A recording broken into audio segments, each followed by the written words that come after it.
Hey, this is Byron from Behind the Scene, and I'm on the phone to John from Trophy Eyes. How you going, man? Very good, thanks. That's good. What are you up to today? Not a lot. I'll just make myself a late breakfast, and then I'm going to go into the city. I've got some meetings to do and stuff like that. So it's a pretty chill day, actually. That sounds all right. Yeah, I guess I'll start off with the questions. So, how does it feel to be playing the inaugural FKA Festival? Man, it's awesome. I'm excited. We really love festivals. Having one in the Hunter region and close to the kind of where we started is really, really cool. And hopefully we get some people, that kind of like watched us grow up in Newcastle out in that area. So that'd be really fantastic. But yeah, I love that area. I love playing festivals. I couldn't be a better time. Have you had much festival experience around the Hunter Valley area? No, not at all actually. I played some like little mini fests, but nothing nothing as established as these ones. Really cool stuff. All the Newcastle family and everyone around there just to literally just down the road to see you at the winery at the massive stages. So that's gonna be awesome. Yeah. Which other bands are you keen to see? Like, have you performed with any of the other artists? You know what? I haven't actually checked out the bill yet. I don't know. Jungle Giants, Tired Lion, Luca Brasi. We're very good friends with Luca Brasi. I'd love to see Kingswood as well, but very, very excited to see Luca Brasi. They're some of our some of our closest friends. Have you played with them before, or you just been friends through music? Yeah, we played with them a couple of times. A couple of shows. One festival in Perth. Where else? A few times in Melbourne. And we played with them somewhere, in Tassie, at one of the festivals down there. I can't remember what it was. It was like Sticky Fingers last show. I guess, yeah, the new record, The American Dream, obviously that's kind of, like, you spent a lot of time in the US, and I remember hearing on a Triple J interview that you'd found someone over there, and you'd really enjoying it. How much does that reflect on this record?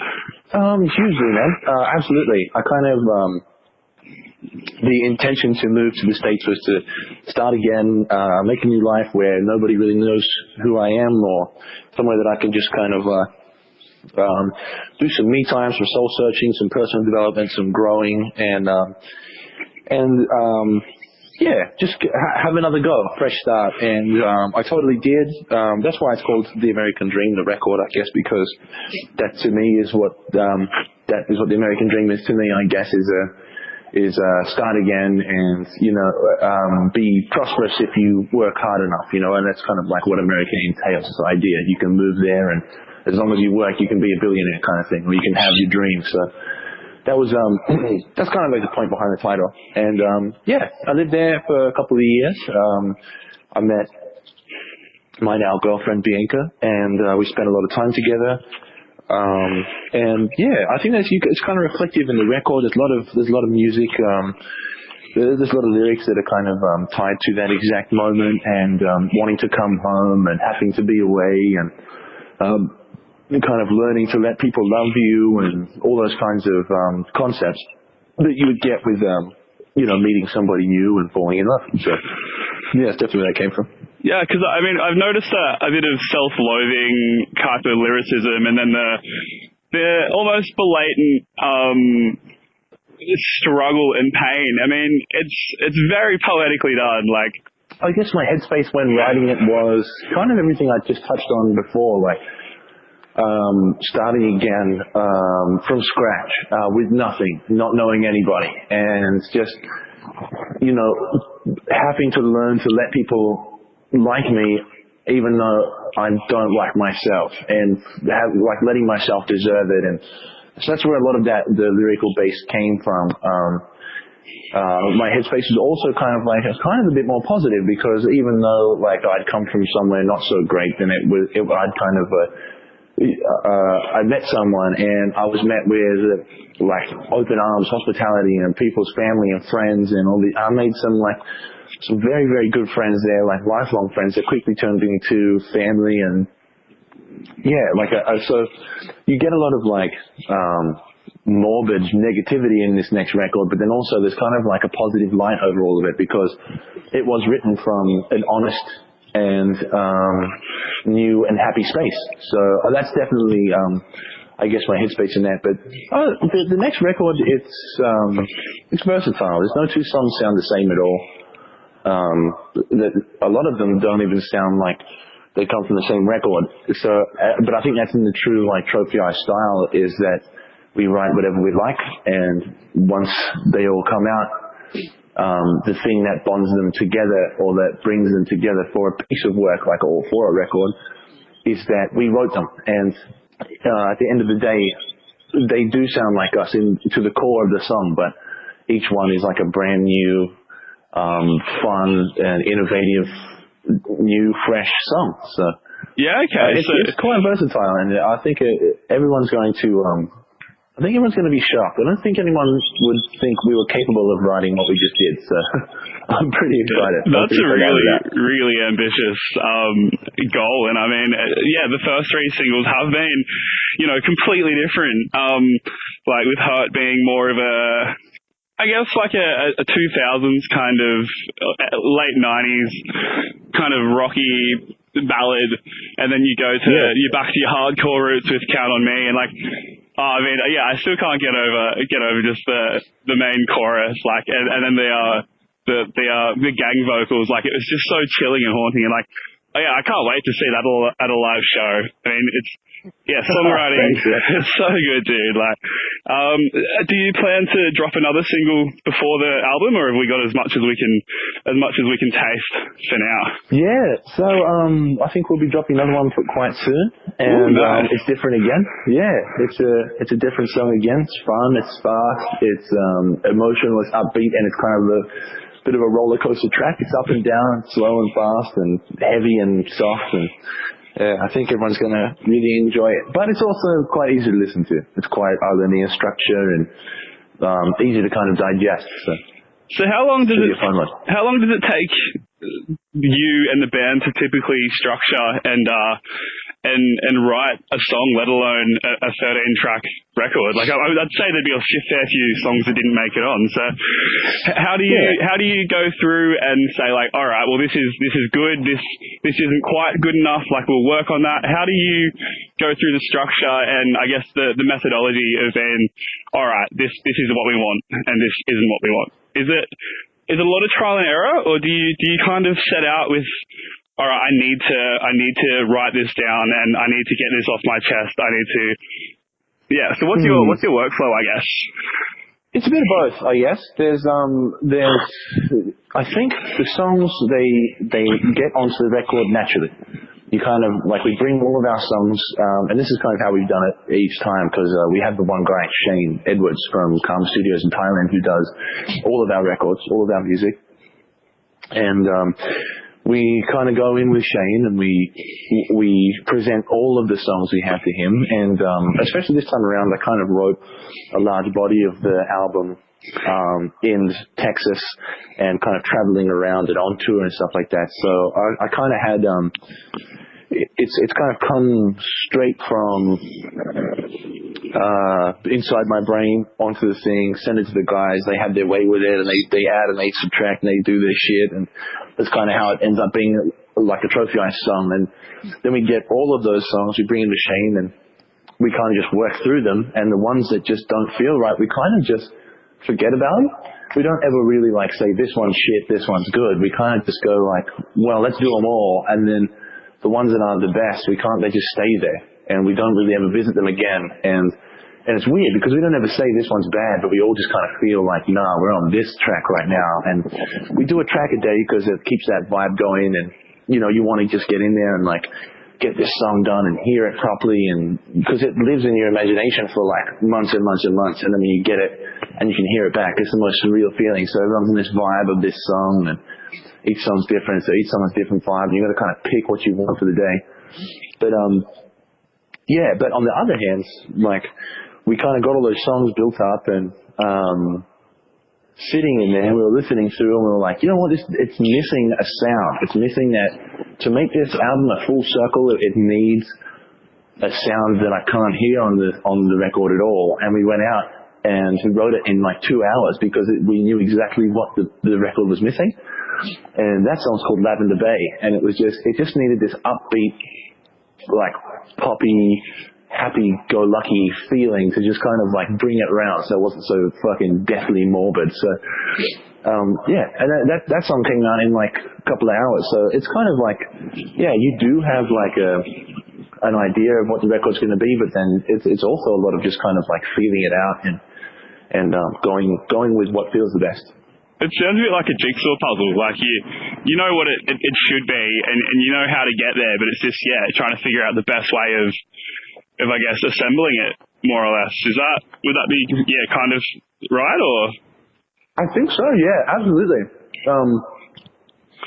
Especially with trophy-ized records, it's a lot like that. Like, it's just kind of putting the pieces together until you feel like you've got to work and you can see the picture, and then you just drive it home. Like you get the idea and then you go for it. Yeah, well, that's a really good in-depth answer. I don't really know what to say back to that. That's really answered the question. I'm kind of just like stumped taking it all in. Thank you for that. Yeah. No worries. I guess now we've talked some real serious stuff. And there's still a couple more serious questions to come. But just to break the mood, who in the band has the most trophies? Oh shit! I don't know. I don't think really any of... Shit, I don't know. Sports trophies, We'll have to see about getting you in the ARIA at the end of the year then. What do you reckon? Yeah, that'd be nice. That'd be lovely. I'm sure Andrew has probably the most like swimming trophies, sports trophies. I probably have some running trophies from when I was a kid. I was gonna say you must be pretty athletic. You didn't look too like you were breaking too much of a sweat in Count on Me, and you were you were singing, and you would have had to have done, I imagine, 50 to 100 takes of majority of that. So you looked very toned and very fresh. I think that's I did a lot of cross country running and swimming and all kinds of. I was pretty athletic as a kid. Maybe that's stuck by even after all the beers and cigarettes. Well, that's it. You gotta try and fuel yourself with some good, and then whatever happens behind closed doors happens. Exactly. And a follow up to the who has the most trophies question. Who has the most eyes in the band? The most eyes? Shit. I don't know. Probably Kevin. He's pretty woke. He probably has like a third eye thing going on. Third eye, pretty up there. The Illuminatis and everything. Yeah. Spooky. You've come a very long way in the past, 5 years.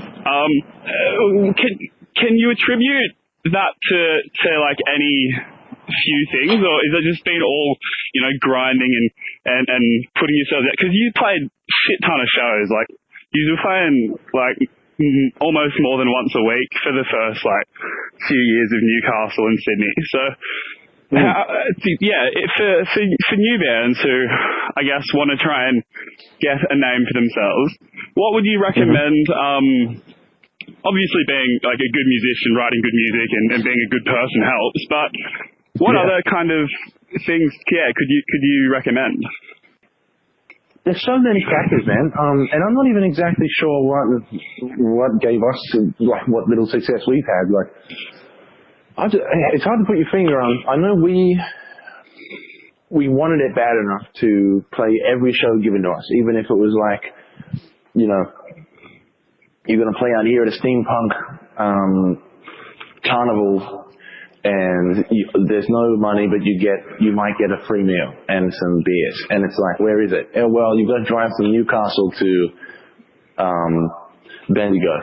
And it's like, fuck. Holy shit. And then you just kind of do it. And it's like, all right, I'll do what I can.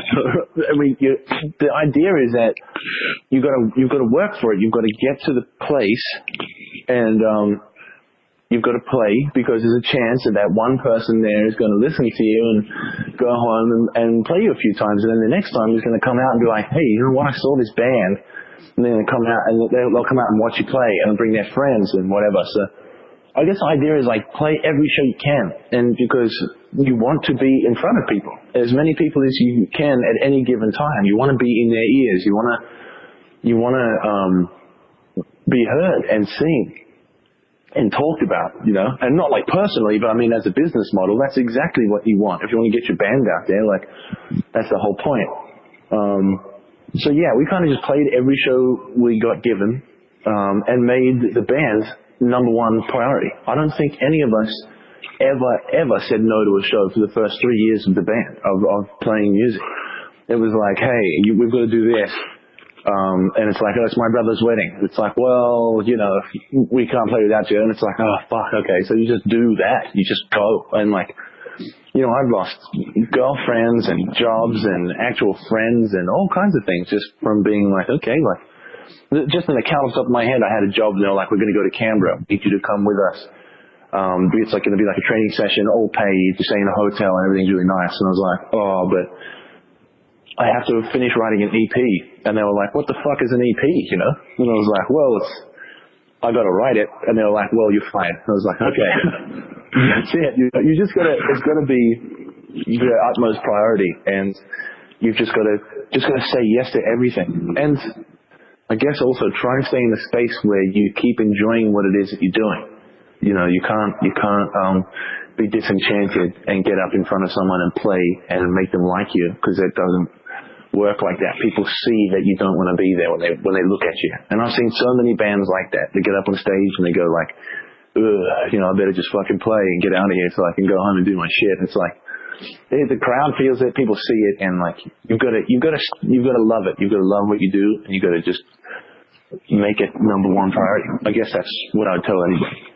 Mm-hmm. When your project or like your band does start taking over, and you start feeling depression or anxiety, or you start kind of feeling not happy with the thing that makes you happy, how did you find getting through that? Like, do you have any advice on not necessarily like the depression aspect, but just making something fun and fresh again? Like, yeah, I don't know. Yeah, I can't say typically that I've ever been depressed. Like, I've never gone and seen someone, never been clinically like told like you have depression or anything like that. So I'm like, I can't really speak on behalf of people with that kind of feeling or that mental illness or anything, because I just don't know. But what helped me get through some pretty shitty times is just, I don't know, just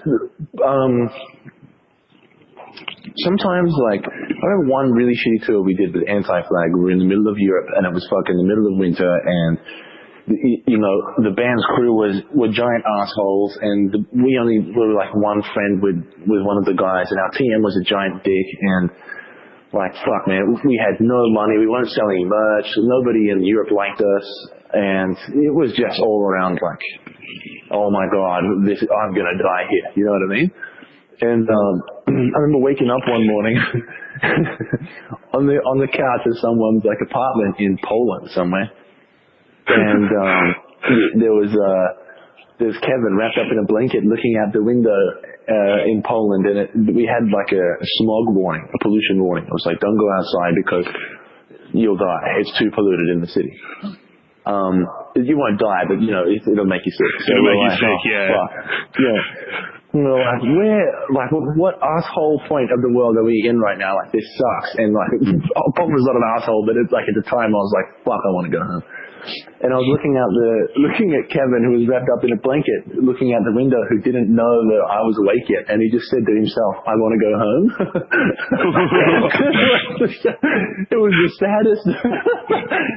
saddest, most morbid thing I've ever seen in my whole life. I felt so sorry for him.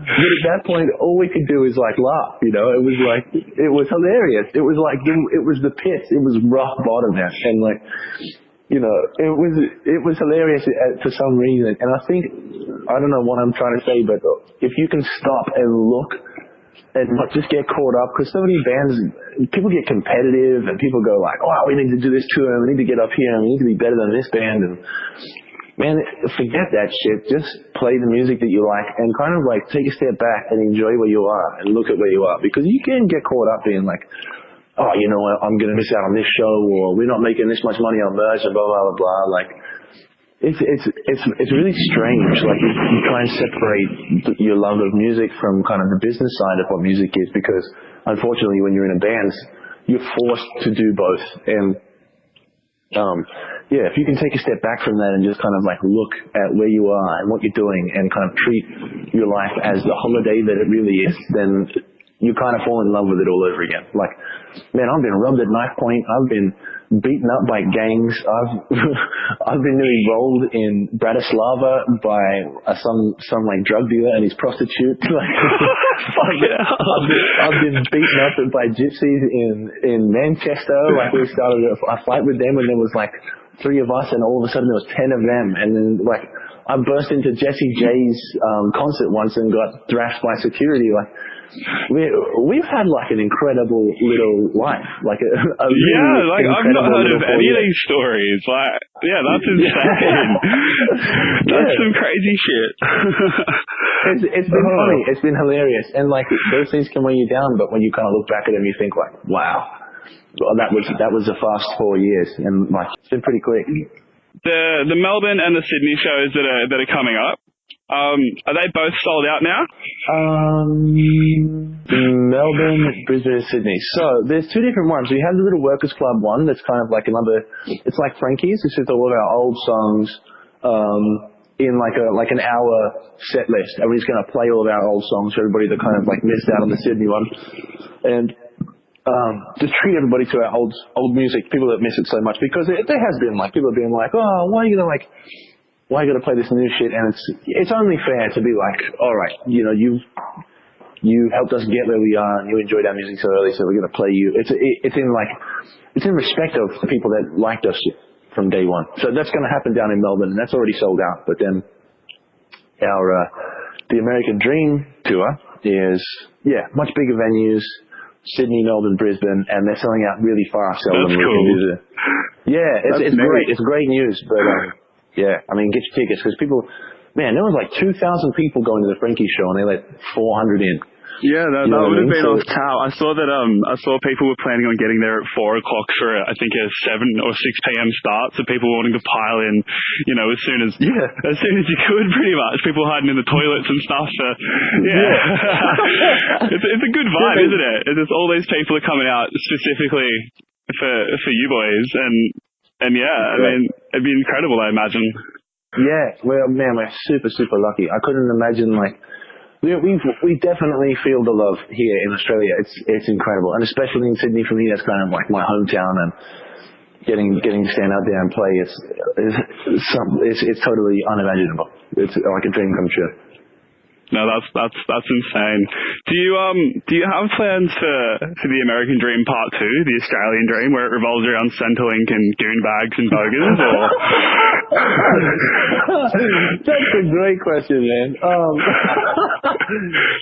Totally. Why not? I'm actually just trying to think. The B-sides. No, I don't know if I'm not sure if I'm allowed to say this, but I have been writing again already. I mean, anything that you'll write will be pretty wicked, so I'm keen. I think it's going to be like rap/country as well. So okay.